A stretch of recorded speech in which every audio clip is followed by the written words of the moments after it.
Donc merci à vous d'être présents. Rapidement, je vais juste présenter en quelques mots l'entreprise. Donc c'est une société familiale qui est basée à Pessac, à côté de Bordeaux, créée par mon papa en 1979. J'ai repris l'entreprise en 98 à son décès.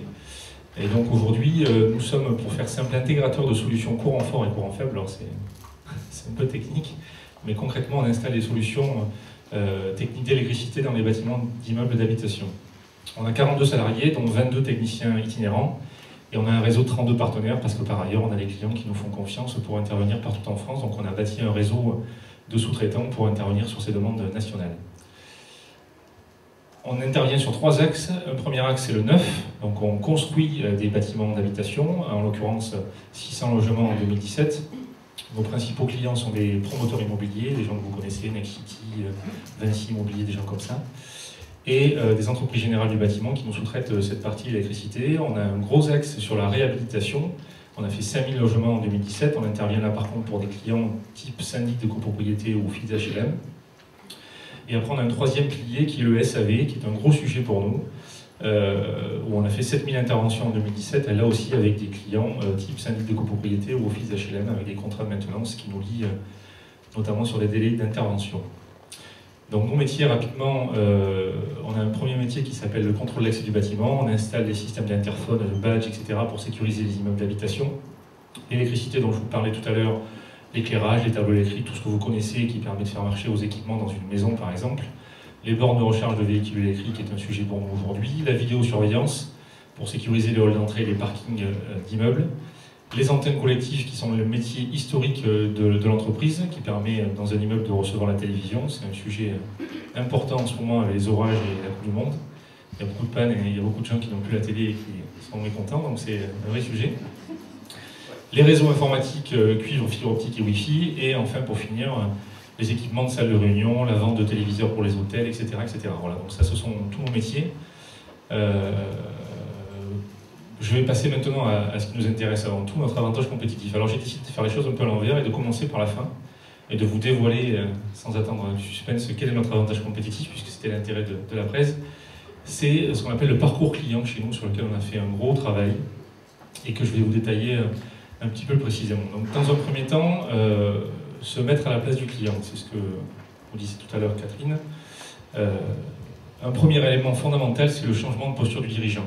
Alors j'ai l'habitude de dire une anecdote en fait pour commencer mes présentations. Je vais vous remettre dans un contexte. Je vais avec mon épouse à Arcachon, au Moulot. Je ne sais pas si certains connaissent d'entre vous, c'est un quartier sympa d'Arcachon. Et je sors de l'hôtel, on décide d'aller prendre un petit déjeuner avec mon épouse. Et on arrive au bar et puis on demande au serveur un petit déjeuner. Celui-ci nous propose 2 formules. Une formule à 7 € sans les viennoiseries, une formule à 9 € avec les viennoiseries. Je lui dis je veux la formule à 9 € avec les viennoiseries. Il me dit j'ai plus de viennoiseries. Donc du coup, je lui dis, écoutez monsieur, vous avez la pâtisserie qui est juste de l'autre côté de la route là-bas, vous prenez 2 € dans la caisse, vous allez acheter un croissant, je suis content, le pâtissier est content, votre patron est content, tout le monde est content. Et là, le mec me dit, je suis désolé, ce pâtissier n'est pas référencé comme fournisseur chez nous.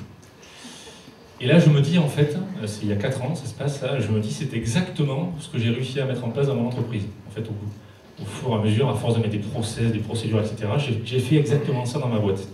Donc j'amorce véritablement, ce jour-là, un virage radical, j'intègre un mouvement qui s'appelle le CJD, le Centre des jeunes dirigeants, et je commence à travailler sur la posture du dirigeant, sur ce qu'on appelle l'entreprise agile, etc. Je rencontre des dirigeants qui ont déjà amorcé ce process-là, et j'amorce cette transition. Ça a été un peu compliqué pour mes équipes, parce que je suis passé d'un patron, excusez-moi la vulgarité, un peu gros con, à un patron un peu plus sympa qui prend en compte ses collaborateurs. Alors je dresse le trait pour bien vous faire comprendre, mais c'est quand même une réalité.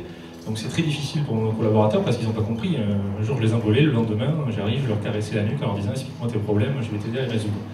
Donc ça a été difficile pour eux et pour moi, mais on a réussi quand même à amorcer cette transition, on s'est fait accompagner, ce qui a été clairement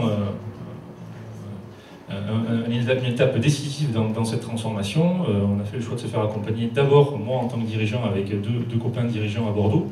Et après, j'ai fait le choix aussi de faire accompagner les managers, donc on a pu, comme ça, au fil des années, progresser. Tout cela, bien sûr, comme le disait tout à l'heure notre ami, pour créer la dynamique de la satisfaction client, l'objectif étant de toujours se mettre à la place du client, parce que dans le bâtiment, certains d'entre vous doivent en avoir conscience, c'est un peu compliqué, en fait, les maçons, etc., qui posent des parpaings, c'est assez difficile de leur faire imaginer ce qui va se passer après, et qu'une personne va vivre dans un appartement, donc Cette notion de se mettre à la place du client, c'est un vrai sujet pour nous, entreprises du bâtiment. Toujours réfléchir pour améliorer la qualité, toujours réfléchir pour améliorer les délais. Donc comment on a pu mettre ça en place? Tout d'abord en impliquant nos collaborateurs dans l'analyse des problèmes rencontrés par nos clients. Donc sur la gauche, vous avez des paperboards qu'on a déployés un peu partout dans tous les services de l'entreprise, dans lequel à chaque fois qu'on a un problème, en fait, nos collaborateurs s'arrêtent et viennent noter en fait quel est ce problème, quelle est d'après eux la cause présumée de ce problème et quelles contre-mesures à leur niveau ils ont réussi à mettre en place pour résoudre le problème du client. Donc au fur et à mesure, on a déployé ça dans tous les services et on a pu effectivement remonter un certain nombre de problèmes clients qui revenaient régulièrement. Ensuite, on a demandé à nos managers de choisir chacun des indicateurs de qualité et de délai. Donc ils ont tous fait le choix, en autonomie complète, de dire moi je choisis tel indicateur parce que pour moi la qualité dans mon service c'est ça. Pour moi les délais dans mon service c'est ça qui est important pour le client. Donc ils ont tous mis en place ces deux indicateurs. Et un sujet qui est important aussi, on leur a demandé de s'arrêter pour tenter de comprendre nos flux et nos gaspillages. Donc j'y viendrai un peu plus précisément tout à l'heure, mais ce que je disais à une personne avant de rentrer dans cette pièce, aujourd'hui j'ai pas de problème pour faire produire mes collaborateurs, j'ai des problèmes pour les faire s'arrêter, pour réfléchir. C'est-à-dire qu'ils sont tous à fond, il n'y a pas de sujet, hein, c'est tous des collaborateurs qui sont vraiment impliqués. Mon sujet aujourd'hui c'est de les faire s'arrêter pour leur dire on va réfléchir à faire autrement, faire différemment, etc. Donc concrètement, aujourd'hui, chaque problème, c'est vraiment un sujet dans l'entreprise. Chaque problème rencontré est une opportunité de nous améliorer. Chaque problème est une pépite qui va nous permettre de grandir les uns après les autres et de faire grandir l'entreprise. Donc c'est vraiment inscrit dans les gènes de l'entreprise depuis qu'on a déployé ça. Donc je vais directement rentrer dans le vif du sujet pour vous parler d'un exemple concret sur cette notion de parcours client. On s'est rendu compte, en fait, ça peut paraître très bête comme ça, mais malgré tout, les collaborateurs se sont rendus compte de ça, qu'on avait systématiquement deux clients en fait dans notre process. Un client qui est le prescripteur, celui qui va nous passer la commande, typiquement un syndic de copropriété par exemple, et un utilisateur final, celui qui va utiliser nos produits dans la résidence, l'interphone, la télé ou le système de contrôle d'accès. Donc concrètement, à force de travailler sur les problèmes qui remontent du terrain, on a identifié effectivement que leurs besoins étaient totalement différents. Typiquement un syndic, son sujet, c'est pas forcément la qualité technique de l'intervention qu'on va avoir amenée chez le client final, bien sûr ça l'est, mais c'est pas la priorité. Sa priorité à lui, c'est que il nous confie une intervention, rapidement il veut qu'on la prenne en compte cette intervention, rapidement il veut qu'on contacte son locataire ou son copropriétaire, rapidement il veut qu'on recevoir la facture, rapidement il veut recevoir le devis, etc., etc., etc. Et cette notion de qualité administrative, c'est un truc qu'on avait un petit peu délaissé. Pour nous, c'était pas une priorité. On recevait une demande, on planifiait l'intervention, on faisait en sorte de satisfaire l'utilisateur final, mais pas nécessairement le prescripteur. Donc, les remontées de problèmes et d'incidents clients nous ont fait comprendre ça. Bien sûr, ils étaient aussi intéressés par le délai global de traitement de cette intervention et bien sûr par la partie tarif. Concernant l'utilisateur, lui, pour le coup, c'était plus la qualité technique de l'intervention qui l'intéressait et bien sûr le délai de rétablissement, c'est-à-dire que s'il y a une panne, il apprécie que quand on s'en va, ça refonctionne. Et le tarif était aussi, dans son cas, quelque chose d'important.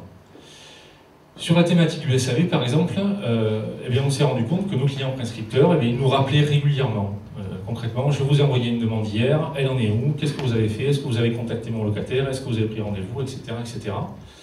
Et donc forcément, ça générait de la satisfaction pour nos clients, parce qu'ils étaient mécontents de ne pas savoir où ça en était, mais aussi et surtout, ça générait du rework et de la pollution pour nos assistantes. Ça, c'est quelque chose qu'on avait identifié à travers les petites bûchettes. En fait, elles notaient avec des bûchettes les appels qu'elles recevaient, et régulièrement on se rendait compte qu'elles avaient beaucoup d'appels de clients qui appelaient pour dire ça en est où mon intervention, et quand est-ce que je reçois la facture, et quand est-ce que je reçois le devis, etc. etc., etc. Donc bien sûr on s'est attelé à traiter ça en priorité. Donc Natacha, que vous voyez sur la partie gauche, alors j'ai eu l'autorisation de toutes les parties prenantes pour mettre leur photo, hein, parce que pour nous l'humain est important. Et donc Natacha, que vous voyez sur la partie gauche, qui est la manager de notre service ADV, a réalisé plusieurs chantiers. Le premier, en fait, a été de mettre en place un système de comptabilisation pour compter ce qu'on appelle les interventions planifiées en J. Concrètement, c'est quoi? C'est je reçois une demande d'un syndic et je dois, en J, donc en jour 1, appeler le locataire ou appeler le copropriétaire pour caler le rendez-vous. D'accord? Donc on s'est rendu compte en faisant ce petit travail de comptage, qu'on avait 65% des interventions qui étaient planifiées en J. Concrètement, on recevait 100 demandes le 5 juillet, mais le 5 juillet au soir, on avait planifié 65 de ces demandes. Donc elle a mené plusieurs expérimentations pour améliorer tout ça. On s'est rendu compte qu'en partageant le planning, par exemple, c'est-à-dire qu'il y avait des collaboratrices qui avaient un planning qui leur était affecté, et il y en avait d'autres qui en avaient un autre, etc. Donc en partageant le planning entre collaboratrices, eh bien, on arrivait à mieux produire ces appels et ces prises de rendez-vous. On a mis en place des petites micro-réunions de planification sur des sujets un peu techniques. Elle a mis en place un standard pour les appels SAV, quand et comment appeler. On s'est rendu compte, en faisant un travail très précis d'analyse, qu'en appelant le soir, on avait plus de chances de toucher les locataires parce qu'ils étaient présents chez eux et donc forcément plus de chances d'avoir des rendez-vous. Entre midi et deux, pareil, etc. La façon dont on amenait aussi la prise en compte du rendez-vous faisait qu'on avait plus de chances d'avoir ce rendez-vous. Et puis on a aussi changé quelque chose de radical, c'est que jusque-là, on avait des collaboratrices qui étaient un peu frileuses et qui faisaient en sorte de toujours laisser des cases vides dans les plannings de nos collaborateurs. C'est-à-dire qu'elles considéraient qu'on va laisser des cases vides parce que s'il y a une urgence, il faut prévoir une petite case qui permet en fait d'intervenir en urgence chez un client. Et on a vu beaucoup de cases vides et à chaque fois ça générait beaucoup de problèmes dont je vais vous parler. Mais concrètement, on a fait le pari de dire combien on a d'urgences par semaine. On s'est rendu compte qu'on avait rarement des urgences en fait, on en avait une, peut-être deux par semaine. Donc on s'est dit quel est l'intérêt de garder des cases vides pour une urgence par semaine. Donc on a dit on fait le choix, on expérimente, on va remplir le planning à bloc de tous les techniciens sur des créneaux horaires très précis, etc. Et on va voir ce que ça donne. On s'est rendu compte que ça générait de la satisfaction pour nos collaborateurs, parce que jusque-là, en fait, quand ils avaient des cases vides, ils appelaient au bureau pour dire j'ai fini ma journée, qu'est-ce que tu peux me trouver, etc. Donc ils attendaient dans la voiture qu'on leur trouve une intervention. Donc ça générait des problèmes pour eux, ils s'embêtaient à attendre des interventions. C'était pas fluide, etc. en termes de journée. Et puis bien sûr, mais ça générait de la pollution pour nos collaboratrices parce que les techniciens rappelaient en longueur de journée pour dire qu'est-ce que tu peux me trouver comme intervention, etc., etc. Donc le fait de faire cette expérimentation zéro case vide nous a permis de nous rendre compte qu'on limitait considérablement cette pollution et pour nos collaborateurs sur le terrain et pour nos collaboratrices effectivement au niveau du back-office. Donc ça a considérablement permis d'améliorer le fonctionnement. Donc concrètement, Natacha, toutes ces actions qu'elle a menées depuis 2016, on est passé de 65% d'interventions planifiées en J à 77%, puis 92% au dernier décompte en juin 2018. Donc aujourd'hui, on reçoit 100 interventions, il y en a 92% qui vont être planifiées dans la journée. Donc ça veut dire qu'on aura réussi à joindre le locataire pour fixer les rendez-vous, etc. Donc c'est un curseur qui est très important et qui permet effectivement d'avoir un avantage concurrentiel certain. Et un autre élément considérable, c'est ce qu'on appelle le stock d'interventions non traitées. Concrètement, en juin 2016, on avait 450 interventions non traitées. C'était des clients qui nous avaient transmis des demandes, et on n'avait soit pas réussi à joindre le locataire, soit pas le matériel disponible pour faire l'intervention, etc. Donc on avait un stock de 450 interventions qui étaient non traitées, c'était des commandes clients qui étaient rentrées dans l'entreprise et qu'on n'arrivait pas à produire. Pour info, sur une intervention de SAV, on est sur une moyenne de 100 € par inter, donc vous faites le calcul, 450 fois 100 €, ça fait 45 000 € de commandes non produites pour nos clients. Donc forcément, ça générait là aussi de l'insatisfaction client. On a fait un gros travail sur ça, on est passé à 250 et au dernier décompte, on était à plus qu'à 30 interventions non traitées dans notre pool en fin de semaine. Pour l'anecdote, ça fait 15 fois moins. Donc, je ne sais pas si vous vous rendez compte, c'est énorme. 15 fois moins, passer de 450 à 30, c'est 15 fois moins. Dernier chose qu'on a mis en place en juin 2017, on a expérimenté en fait l'envoi de mails à nos clients prescripteurs pour leur dire en fait quel était le statut de leur intervention. C'est-à-dire, ils nous confiaient une demande, merci d'intervenir chez Madame Michu pour un problème d'interphone. Et on a mis en place une expérimentation, systématiquement on leur renvoyait un mail en leur disant voilà, on intervient tel jour à telle heure chez Madame Michu. Donc ça leur permettait à eux de savoir quel était l'état et le statut de cette intervention. Ça a été validé, on avait fait ça avec des clients pilotes, ça a été validé. Une fois validé, on a fait cette expérimentation en moindre coût. On a fait le choix d'investir dans notre ERP. On a fait un petit développement logiciel qui nous a permis pour 1 500 € de valider en fait, et automatiser une certaine partie de ce processus. On a déployé la solution sur tous nos clients en octobre 2017 et aujourd'hui, donc, un document est systématiquement renvoyé par mail au format PDF qui permet en fait au client de connaître l'état de son intervention. Et ce document est renvoyé systématiquement 2 heures après la demande. C'est-à-dire qu'aujourd'hui, nos clients nous envoient une demande. Dans les 2 heures qui suivent, on va traiter cette demande, on va prendre rendez-vous ou pas avec le locataire, mais dans tous les cas, on va renvoyer un mail avec un PDF au client prescripteur pour lui dire où ça en est. Donc ça ressemble à ça.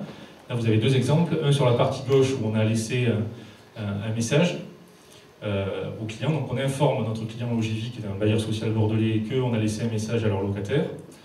Et la deuxième intervention sur la partie droite, où on a pu planifier l'intervention et on intervient le 14 mai à 16h. Donc ce document-là, c'est quelque chose qu'on a systématisé aujourd'hui sur toutes les interventions. Chaque fois, nos clients reçoivent ça. Et forcément, ça génère de l'enchantement de la part de nos clients, je vous en parlais tout à l'heure. Donc concrètement, aujourd'hui, le parcours client chez nous, c'est quoi sur une demande d'intervention? On a une demande d'intervention qui tombe dans l'entreprise, on crée un ticket sur notre outil CRM, on planifie, on envoie ce fameux document dont je viens de vous parler, on réalise une intervention technique sur site et on facture ou on fait un devis en fin de journée. Aujourd'hui, on est sur un délai global moyen pour l'ensemble de ce processus de 5 jours. On a un objectif, Natacha a un objectif sur 2018 de passer à 4 jours. En fait, le problème qu'on a aujourd'hui, c'est sur cette partie-là. En fait. On a malheureusement pas toujours des techniciens qui sont disponibles pour intervenir rapidement chez nos clients. Donc autant on est bon là-dessus, là ça coince un peu, et là derrière on sait être aussi très performant parce que les techniciens clôturent sur un iPhone pour que ça remonte en temps réel sur notre service ADV pour faire la facture. Mais on a un sujet aujourd'hui sur ça et je vous en parlais tout à l'heure, c'est un des axes d'amélioration de l'entreprise. Donc ça c'est pour un cas simple. Et je vais aussi vous parler d'un cas complexe, c'est ce qu'on appelle une urgence chez nous, c'est-à-dire vraiment un site sur lequel il y a un gros problème de sécurité ou pour un problème d'antenne pour regarder le match de l'équipe de France par exemple. Extrême urgence. Et donc il se peut aussi qu'on n'ait malheureusement pas le matériel dans le stock du véhicule. Donc en fait là c'est un peu plus complexe, on a toujours cette demande d'intervention client SAV, on crée le ticket, on envoie le document au client, on fait l'intervention technique sur site. Le technicien dit j'ai pas le matériel, donc il informe le service ADV sur son smartphone qu'il n'a pas le matériel, on fait un devis. Derrière ce devis, le client nous passe une commande, on régénère un nouveau ticket. On est en mesure, ce qui est génial, c'est qu'on a identifié aussi que on avait des techniciens qui n'avaient pas forcément, comme je vous l'ai dit, le matériel dans la voiture. Donc on a trouvé un petit logisticien qui intervient sur Bordeaux Métropole et qui pour 12 € nous livre n'importe où, n'importe quoi, en partant de notre point de stock central. Donc il vient chercher du matériel en fait, dans nos locaux sur notre stock central et il va livrer les techniciens directement sur leur phase d'intervention pour réintervenir sur site et facturer derrière. Ça aujourd'hui on sait le faire en 4 heures. C'est-à-dire tout ce process, c'est-à-dire je reçois une demande d'intervention à 9 h, j'envoie un technicien à 9 h 30 sur un site, il clôture son intervention à 10 h, on fait un devis à 10 h 30. À 11 h, on a la commande du client. À 11 h 30, on envoie un logisticien. À 12 h, on fait l'intervention. À 12 h 30, on facture. Ça s'est produit. Ça se produit régulièrement chez nous. Personne ne sait faire ça dans notre environnement concurrentiel. Personne ne sait faire ça. C'est clairement l'avantage concurrentiel. Nos clients nous disent c'est Amazon chez Soditel, en fait. Véritablement, hein, c'est pas une vue de l'esprit, c'est ce que nos clients nous disent. Donc, en fait, on a un véritable avantage concurrentiel sur ce type de sujet. Je vous ai mis, on utilise un outil qui s'appelle Slack, qui est un outil collaboratif d'entreprise. On a ce qu'on appelle un Love Wall, qui est une chaîne sur laquelle on publie l'ensemble des témoignages d'amour de nos clients. Donc j'en ai mis quelques-uns. Foncia, qui est un gros syndic bordelais, qui est aussi présent, je pense, partout en France. Votre système de planification est top, les techniciens efficaces et pros. Nexity, je tiens à vous féliciter pour votre réactivité. Domo France, qui est un gros bailleur social bordelais, j'adore ce système de retour d'informations fluide et précise, le tout facilitant un suivi simple. J'espère que vous ferez école chez nos partenaires. Ce client Domo France, qui est un de nos plus gros clients aujourd'hui, est en train de nous demander si on peut former nos confrères de la manière dont on gère nos interventions. Je ne sais pas si vous vous rendez compte du truc. Merci, vous êtes formidable, qui est un syndic bordelais qui s'appelle Domo France. Donc pour nous c'est une véritable satisfaction. Clairement, aujourd'hui, on mesure, et je vous en parlerai tout à l'heure, que ça aussi génère du business complémentaire. Forcément, hein, ce que disait tout à l'heure Catherine, quand on satisfait nos clients, nécessairement, on leur amène plus de qualité, donc forcément, ils continuent à nous faire travailler encore plus. Rapidement aussi, quelques autres exemples. Laurent, que vous voyez sur la photo, qui est le responsable de la logistique chez nous, lui, en fait, il s'est attelé à ce qu'on appelle la diminution du rework, des RE. Il a travaillé sur la mise en place de préparation dans des cartons comme ça, avec des symboles très visibles pour que le technicien parte avec son matériel, qu'il soit sûr qu'il ait tout ce qu'il faut pour réussir du premier coup. Son travail à lui a permis de diviser par 2 les opérations de préparation, de diviser par 8 les incidents qualité client interne. Ça, c'est un sujet hyper important, rapidement j'en parle. Laurent, lui, il s'est mis en danger. En fait, il appelle ses collègues techniciens pour leur dire, voilà, je t'ai livré du matériel hier pour faire ton chantier, combien tu mets sur une note de 0 à 10? Donc il appelle des clients internes à l'entreprise pour mesurer la satisfaction. Et grâce à ça, en fait, il a pu forcément soulever un certain nombre de problèmes et de dysfonctionnements et améliorer considérablement son organisation pour mieux satisfaire le technicien derrière lui.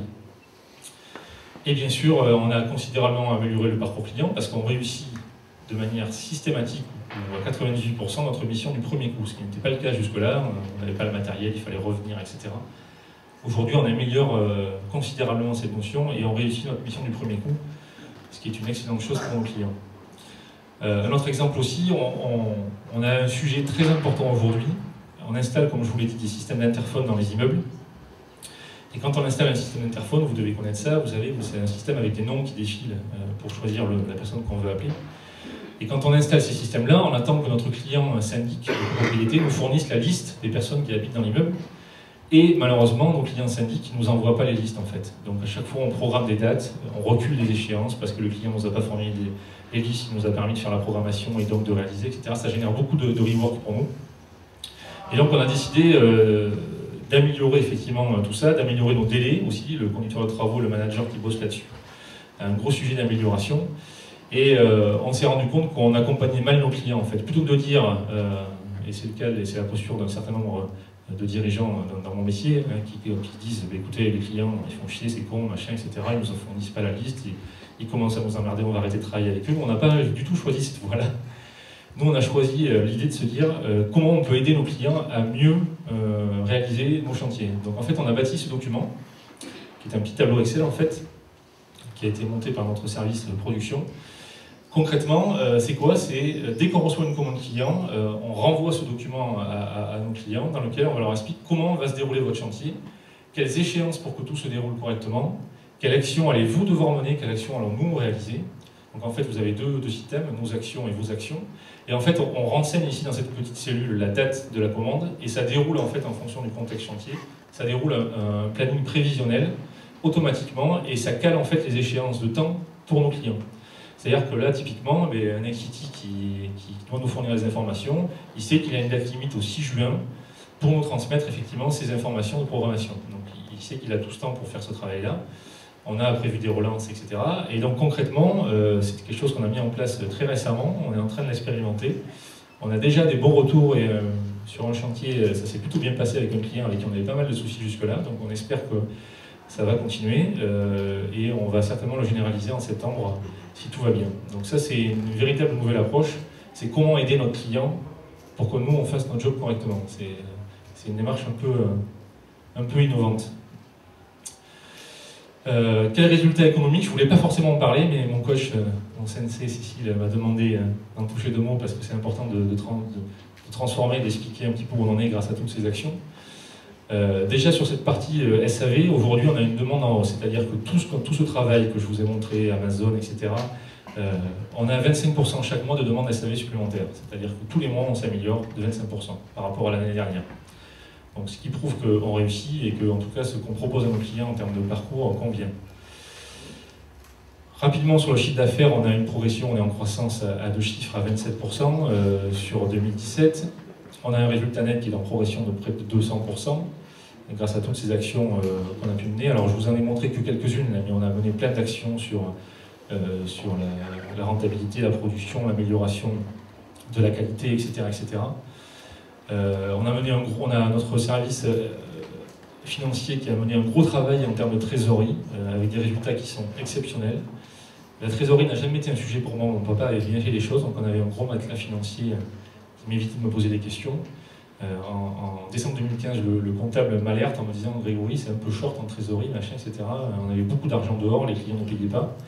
Donc on a mené des actions successives, on s'est rendu compte de trucs complètement débiles. Par exemple, on relançait en masse les factures avec un outil logiciel. On avait 450 factures à payer, on les relançait en masse. Merci de nous payer nos factures, merci de nous payer nos factures. Et en faisant un petit travail d'analyse, on s'est rendu compte qu'on avait 4 factures qui portaient 50% de la dette. Forcément, quand vous savez ça, vous allez chercher d'abord les 4 factures avant de vous emmerder à relancer les 450. Donc rapidement, en fait, on a pu, c'est que du bon sens, rapidement on a pu rentrer beaucoup d'argent. On a considérablement amélioré le crédit client, on est passé de 180 à 70 jours de paiement. On est allé à la rencontre de nos clients, là aussi, pour leur dire comment on peut vous aider à mieux nous payer. On a une collaboratrice qui est allée voir nos clients. Comment on peut vous aider à mieux nous payer. Là aussi, c'est intéressant, mais de manière assez surprenante, nos clients sont favorables à ce type de démarche. Ils nous ont expliqué qu'il fallait mettre le nom du gestionnaire à tel endroit sur la facture parce que c'était traité de manière automatique, etc., etc., etc. Et à force d'améliorer tous ces petits détails, on a considérablement raccourci nos délais de paiement. Donc on a une progression de 1000% de la trésorerie. Tout ça, c'est grâce à nos collaborateurs. Donc on a aussi un principe d'intéressement avec une progression de 130% sur cette année 2017. Donc eh bien, ils sont eux aussi ravis et j'essaie de leur donner en tout cas une partie sur le fruit de leurs efforts pour qu'ils soient encore bien dans l'entreprise. Quel prochain challenge pour 2018-2019 On a un gros travail en cours sur la production et les techniciens.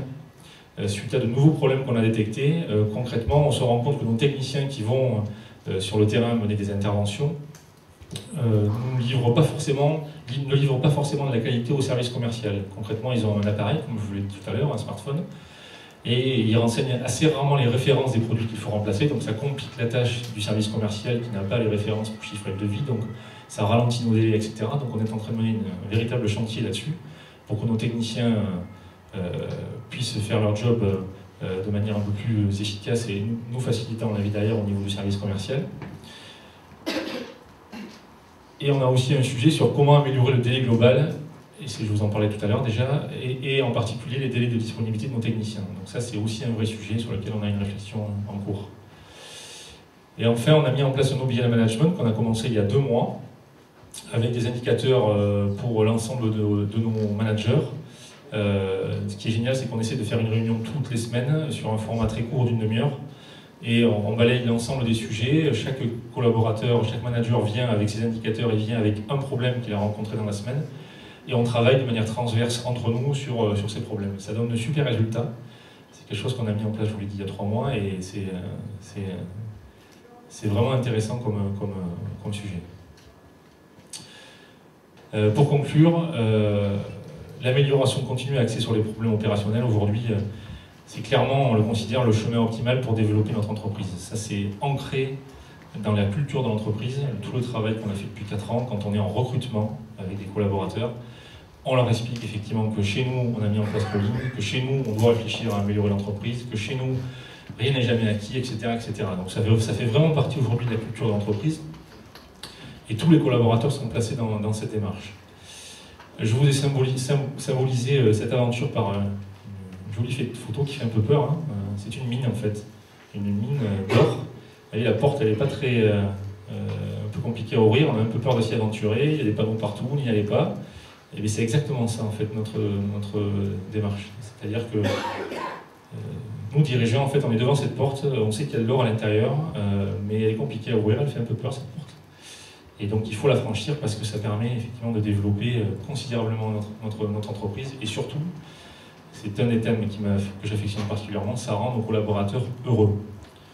On a très peu de turnover chez Soditel, tous les collaborateurs sont impliqués et c'est pour moi fondamental en fait que nos collaborateurs soient bien, il y a une bonne qualité de vie au travail dans l'entreprise, ils se plaisent, ils se développent, on a très peu une nouvelle fois de turnover.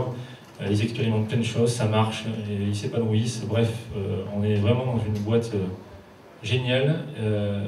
Et au-delà de ça, j'étais hier en recrutement avec un collaborateur, et j'ai vraiment l'impression, moi manager, moi dirigeant, de porter une responsabilité sociétale. C'est un thème que j'affectionne particulièrement.